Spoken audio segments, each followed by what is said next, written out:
Nos acompaña el contador Luciano Rezoagli. Vamos a hablar con él, que ha sido, como ustedes recuerdan, secretario de Hacienda del municipio, de un simposio reciente, de un seminario reciente, donde participó hablando de federalismo fiscal y en este caso haciendo referencia al rol de los municipios, tan importantes en lo que tiene que ver con nuestra calidad de vida cotidiana. Es lo que tenemos más cerca, es la prestación de lo básico, pero ¿con qué recursos? ¿Cómo va? Muy buenas noches. Muy buenas noches, Analí, muchas gracias por la invitación, un placer. Pónganos un poco en ambiente, ¿cómo fue ese seminario? ¿Quiénes participaron? ¿Y qué se buscaba? ¿Qué se discutió? Bueno, el seminario participaron doctores en materia fiscal, postdoctores, con mucha experiencia en gestión.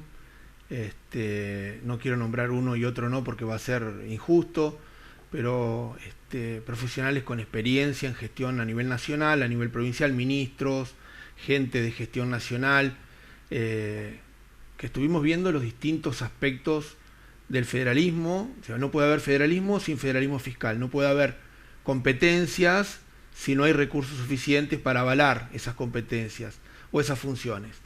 Y pusimos sobre la mesa todos los temas relevantes, ¿no? El superiva, la cuestión de los municipios, por qué hace 31 años que tenemos una ley de coparticipación, que la reforma del 94 mandó su reforma en la cláusula transitoria sexta, puso 2 años, y del 94 al 2025 pasaron 31 años sin que nos pongamos de acuerdo. Y esa ley del 88, que es previa a la Constitución, es criticada por todos, hasta por los que más aportan y menos reciben, como el caso de Santa Fe, como aquellos que más reciben y menos aportan, porque creen que por el 75-19 y 75-2 constitucional, la igualdad de condiciones en todo el territorio del país, tener condiciones similares en todas las regiones, y la solidaridad implica que deban recibir más. Entonces, es una sábana corta que no satisface a nadie y que genera cada vez más inequidad a medida que se va manteniendo. Pero como esto es sistémico, y podemos hablar a lo mejor de cuestiones económicas, de cuestiones territoriales, de cuestiones competenciales, pero también la cuestión política es importante. La Constitución nos da todo para hacer una nueva ley convenio. Ni siquiera necesitamos unanimidad, necesitamos mayoría calificada. Ni tampoco necesitamos un convenio de los gobernadores que firmen todos, necesitamos el acuerdo de la mayoría. Así lo marca la cláusula transitoria sexta y el reglamento. Pero todos, aún los que más aportan y menos reciben, o aquellos que más reciben, tienen un nicho político en los que se sienten cómodos y tienen miedo de perderlo a la hora de poder negociar una nueva ley convenio con nuevos recursos o con nuevas funciones, competencias y reparto. ¿Y qué está pasando en ese contexto con los municipios? ¿Han ido capitalizándose o descapitalizándose a lo largo de los años? Absolutamente descapitalizándose, si hablamos de recursos propios. Mira, te tiro algunos datos concretos que estuvimos relevando dentro de la Universidad Nacional del Litoral, del CAI+D que estoy dirigiendo. En el año 2015, la Universidad Nacional Sarmiento y la Secretaría de Asuntos Municipales, de Relaciones Municipales de la Nación, realizó un relevamiento muy importante en 23 jurisdicciones del país, en los municipios de las 23 jurisdicciones, y estableció que el gasto que los municipios deberían realizar para poder satisfacer las necesidades que fue adquiriendo de manera espontánea, como aquellas que vienen de una obligatoriedad supralegal, ¿no? Como las que le impone provincia, las que le impone nación, pero el llano de las políticas públicas es el municipio, debería tener en general los municipios un gasto promedio equivalente a 3.7% del PBI en el año 2015. Eso está en el informe. Sin embargo, recaudan en promedio, todos los municipios de Argentina, en el 2015 recaudaban en promedio 1.3% del PBI. ¿Qué significa? Que la distancia entre lo que recaudan y lo que deben realizar es abismal, es abrupta en términos económicos. Por lo tanto, pareciera que se puede ser autónomo, como establece el 123 de la Constitución, para funcionar, pero no para satisfacer con recursos suficientes esas funciones. Dependiente para los recursos, autónomo para las funciones. En el 2022, el Ministerio de Economía de la Nación sacó un informe similar, un nuevo relevamiento. Fíjate qué dato importante. El MECON nos dice en el 2022 que los ingresos municipales en promedio en todo el país, obviamente con altas y bajas según el municipio y la zona, pero el promedio ya no es del 1.3, sino del 2,1%. Y el gasto al que deberían afrontar es del 3,5%, ambos en relación del PBI. En paralelo... Mejoró la situación. Mejoró la situación, pero ¿cómo mejoró? ¿Recaudan mejor? ¿Tienen mejores competencias? ¿O mejoró la coparticipación o las transferencias? Recordad que hubo pandemia en el medio, un nuevo pacto fiscal en 2018, sí. Pandemia. Bueno, haciendo un relevamiento en 344 municipios de 19 jurisdicciones en 2021, 2022 y 2023, pudimos ver que paradójicamente ese aumento de recursos en función del PBI en promedio de los municipios vino acompañado por una baja de correspondencia fiscal, es decir, una desproporción en los recursos autogestionados. Es decir, recaudan menos de lo que recaudaban años atrás. Sin embargo, tienen mayor capacidad económica. Ergo, esa capacidad económica viene dada fundamentalmente por transferencias automáticas, no automáticas, programadas, no programadas o discrecionales.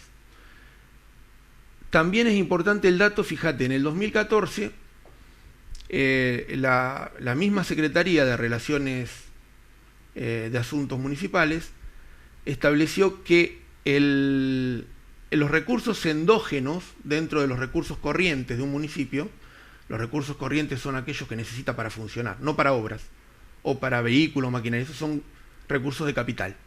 Estos son recursos corrientes para funcionar. Los recursos corrientes, en los recursos corrientes, los endógenos, es decir, lo que recibe de afuera, no de autogestión, representaban el 40%. Es decir, que había en el 2014 60% de recursos propios, como tasa general de inmueble, DREI, derechos cementerios, de espectáculo, todos los que quieran conocemos. Nombrar. En 2024 la situación cambió.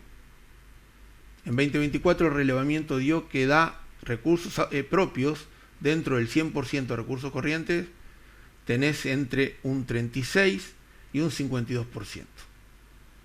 En algunos mejoró, en otros empeoró, pero... Mejoró. Fíjate, el promedio es del 45.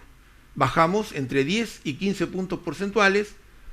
Hoy lo que refleja un presupuesto de recursos exógenos a recursos endógenos. Y tener menos del 50% o un 50% de recursos autogestionados, que es decir, los que dependen de normatividad y de recaudación propia, dentro de las competencias y la función del municipio, es nefasto. Pero ¿qué pasó en el medio, más allá del contexto legal del que usted está hablando? ¿Los municipios perdieron poder de cobrar al vecino? ¿Por qué? ¿Porque no brindan suficientes servicios? ¿No contemplan todos los gastos que se les sumaron? ¿No hay capacidad adquisitiva? ¿Baja la recaudación? ¿Cuál es la situación que hace que haya menos recursos propios en estas jurisdicciones? Hay una mezcla de situaciones, pero siempre hay un parámetro común, por lo menos en el relevamiento que hicimos. Vamos a dar datos informativos, no opiniones. Bien. Por ahora. El relevamiento nos ha demostrado que se ha observado desproporcionalidad negativa, es decir, a la baja, en las actualizaciones. En 2021 para 2022, 2022 para 2023, 2023 para 2024, en esos periodos fiscales solamente, ha habido una desproporción entre la inflación de ese periodo y los aumentos que fueron aprobados en las tributarias de esos periodos. Si tuvimos una inflación del 60%, la tributaria había aprobado en la mayoría de los municipios 52 o 45 o 60, pero partido con base en diciembre del último mes del periodo anterior, lo que hacía que el impacto sea menor al 60%, y con eso se perdía competitividad. Y cuando pasa eso, Analí, que lo podés hacer, porque tampoco podés seguir a la inflación, porque eso puede ser matar a los vecinos con una tasa tremenda que no van a poder pagar. Y bajar la recaudación por otro lado. Bueno, pero fíjate, eso necesita consenso.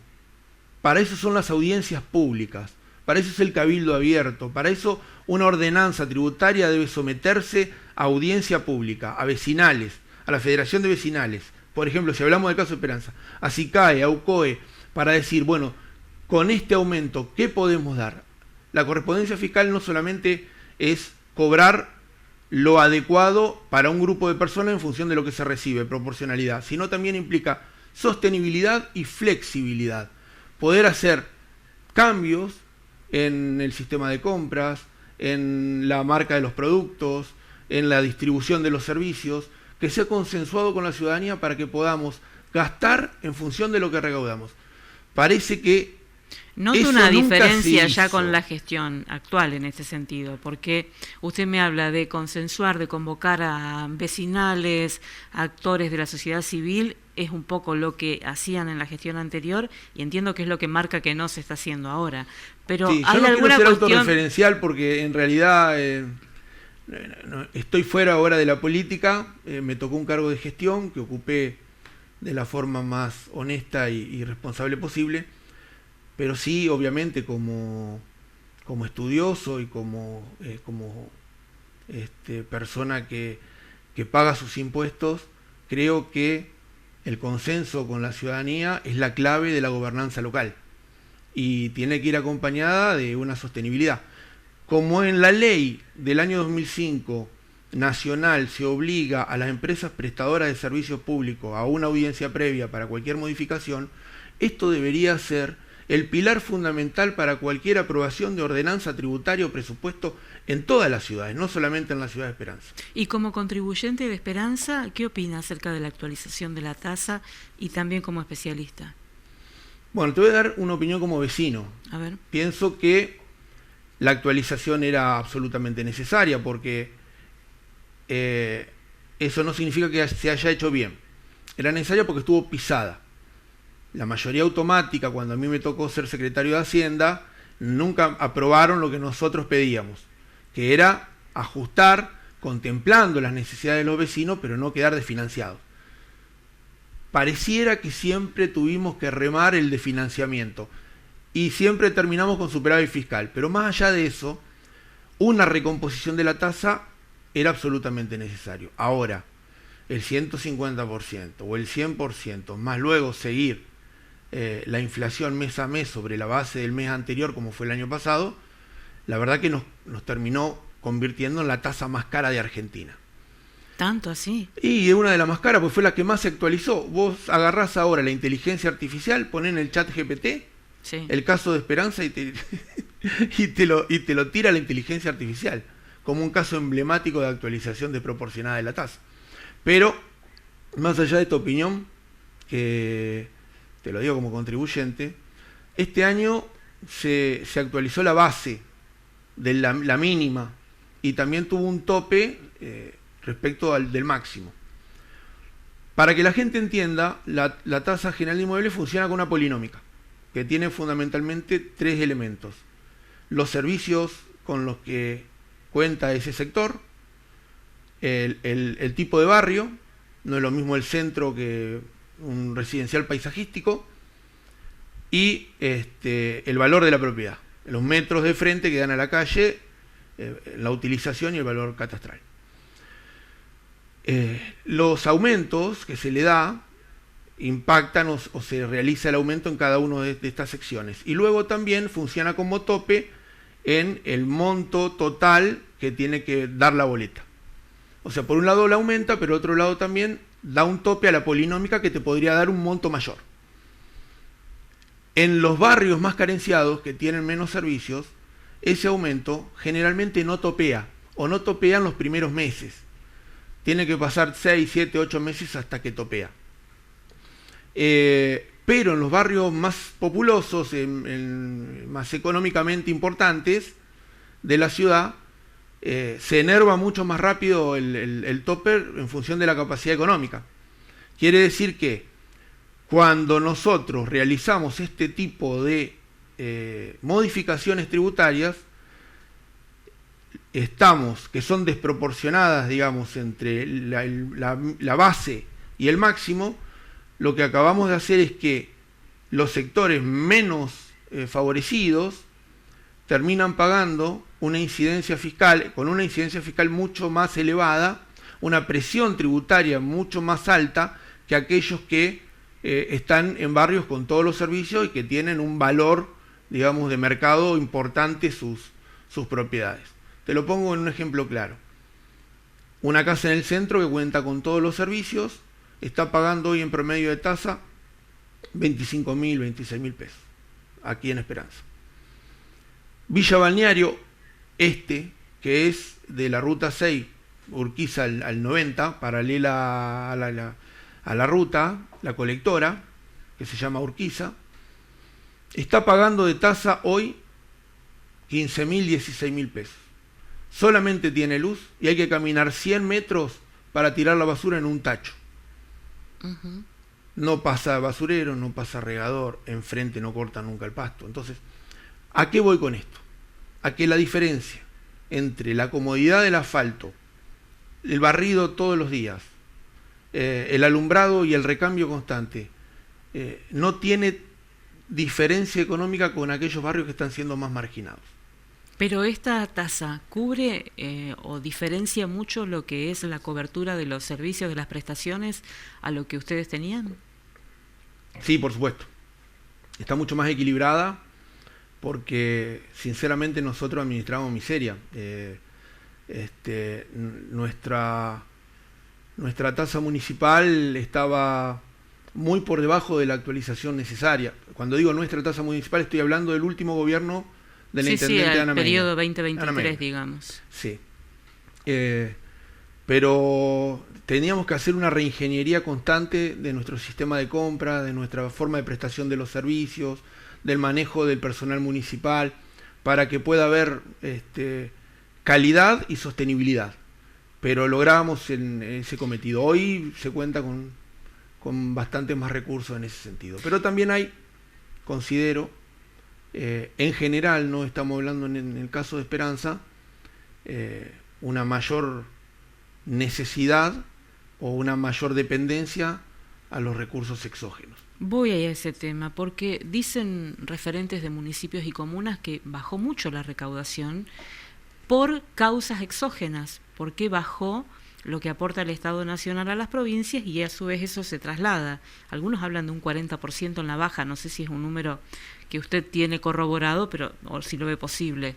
¿Qué se hace en esos casos? Porque si bajó lo local y baja los de otras jurisdicciones, ¿la prestación corre peligro? ¿Se puede reformular el sistema en este contexto de discusión política? Sí, todo el tiempo es un desafío en un esquema de recaudación y de gasto que no tenga garantizado la autosatisfacción del servicio con el recurso. La correspondencia fiscal o la proporcionalidad es clave porque justamente si yo no tengo los recursos suficientes para recaudar, para poder garantizar el servicio con ese recurso, lo que cobro de tasa general de inmueble, volcarlo al servicio del municipio de luz, riego, limpieza, ripiado o arreglo de ripiado, regador, etcétera. Si yo no cuento con los recursos necesarios porque estoy cobrando de menos y parte de la coparticipación va a subsidiar en todo o en parte esa desproporcionalidad, corre el riesgo de depender de circunstancias políticas. De que cuando me envían menos, porque además las provincias tienen criterios heterogéneos para repartir coparticipación. ¿Santa Fe? Santa Fe tiene un criterio fijo, que es por cantidad de población. Entonces nosotros tenemos en Esperanza aproximadamente 52.000, 53.000 habitantes, cobramos por eso. Pero hay otras provincias que tienen criterios solidarios, criterios devolutivos o una mezcla de criterios. Entonces, ¿qué hace? Santa Fe recibe coparticipación nacional y luego reparte en función de la población a principios de mes a sus municipios. Y a fin de mes reparte lo que son la coparticipación de los recursos provinciales, también en función de este porcentaje, de este elemento fijo. Hay una clave para lograr mayor competencia. Nosotros, por ejemplo, en Esperanza o en otras ciudades de Santa Fe, estamos recaudando impuestos que son provinciales. Patente, tenemos el inmobiliario urbano y rural que se puede pagar en renta del municipio, pero es una función desconcentrada. Lo hacemos en nombre y y para arcas provinciales. Después de eso vuelve el 90%, ¿no? Por coparticipación. Pero en otras provincias, por ejemplo en Chubut, que hoy está de moda, el inmobiliario rural y urbano está descentralizado. ¿Qué significa esto? Que cada municipio es responsable de normar, de reglamentar, de cobrar, de hacer moratorias, de establecer cuotas, y quedan las arcas municipales. Hoy el principal desafío que tenemos los municipios es, en primer lugar, ser responsables de nuestras acciones, pero no solamente ejecutivas, también legislativas. Porque el legislador, con loables discursos del cuidado de los vecinos, rompe la proporcionalidad o eleva la correspondencia fiscal cobrando de más o cobrando de menos, sin ninguna responsabilidad de nada. Yo había presentado tres ordenanzas que se cajonearon y nunca se aprobaron. El Tribunal de Cuentas, la ordenanza de administración financiera y el código. Todas esas ordenanzas sugerían una instancia de aprobación con audiencias públicas y sugerían la evaluación de las políticas públicas, tanto ejecutivas como legislativas. Hoy tenemos doble accionar, por ejemplo, personal provincial y municipal que se encargan de lo mismo. Tenemos duplicidad de funciones, tenemos duplicidad de gasto. Nosotros estamos cobrando patente en el municipio, por ejemplo, de Esperanza, que es un impuesto provincial. Y cuando pagamos en el municipio también nos cobran una tasa por pagar en el municipio, cuando esa plata va al API o va al ámbito provincial. El federalismo también implica consenso y arreglos. Hay provincias que lo tienen descentralizado. Yo estoy convencido de que la autonomía municipal pasa por mayor descentralización de impuestos de base no móviles a los municipios, patente, inmobiliario urbano, inmobiliario rural, que en la esfera de las arcas provinciales significa nada, es relativamente poco. Porque pero ingresos brutos el 80% del caudal. Y después otros impuestos, estos no. Pero a nivel municipal lo es todo, porque aun cuando fuéramos municipios de distintas realidades, pocos pobladores y mucho campo, o muchos pobladores y poco campo, el inmobiliario urbano, el inmobiliario rural, son fundamentales y constituyen lo que hoy la doctrina especializada fundamentalmente denomina la salud fiscal municipal, la potencialidad que tiene. Entonces, la descentralización homogénea, con pautas homogéneas, de impuestos, de bases no móviles, y mayor preponderancia para la coparticipación respecto a la transparencia y la evaluación de las políticas públicas, haría que la acción ejecutiva y la acción legislativa sea mucho más consensuada con la gente y la gente pueda ver lo que se está haciendo bien o lo que se está haciendo mal, porque se recauda más o se recauda menos. Me parece que es por ahí. ¿La seguimos cuando se esté debatiendo esta cuestión dentro de la posible agenda de la reforma constitucional de Santa Fe, si es que tiene algún margen? Cuando usted quiera. Gracias, muy amable.